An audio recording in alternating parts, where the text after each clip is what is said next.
In 2022, Kathy Hochul and the Democrats did gerrymander even after there was a ballot referendum in which New Yorkers made very clear they did not want political gerrymandering. We sued after they egregiously redrew my district, and we were able to get the entire map of the state of New York thrown out.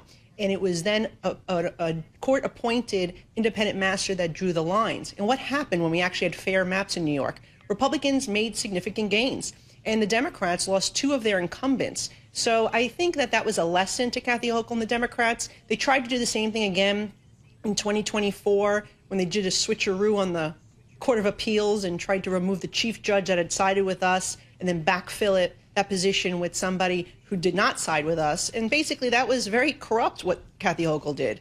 They did win an opportunity to redraw, but because of the public outrage and the scrutiny nationally, they did not change the maps much in 2024. So here we are again, potential redistricting battle, but there would need to be a constitutional amendment, which would mean that it would have to pass this legislative session, next legislative session, and then go to the voters in a referendum. So the earliest they could potentially redraw these maps would be for 2028. But nonetheless, I think we will fight back and we'll defeat them once again.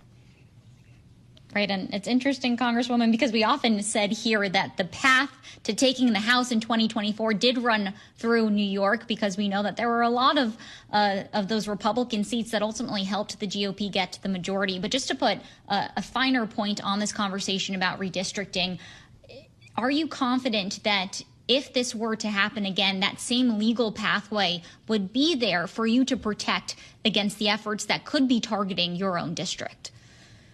Well, again, it would have to go to a public referendum, and I think we would actually win that once again. We did win it the first time around when they tried to do this. And then what they did was they just ignored the will of the people and jammed it through anyway, which is why we were able to sue successfully in court.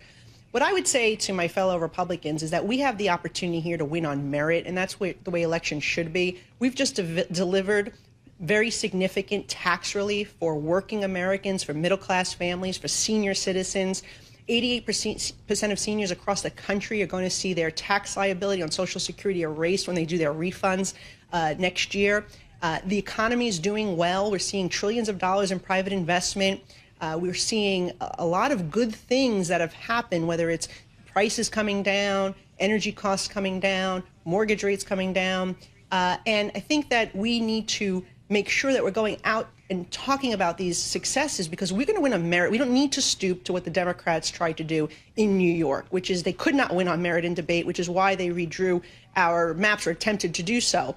So again, I think this opens up a slippery slope. I don't want to see it happening. And aside from that, it shouldn't be happening only once a decade after the census, which means the next redrawing of maps should be in 2032.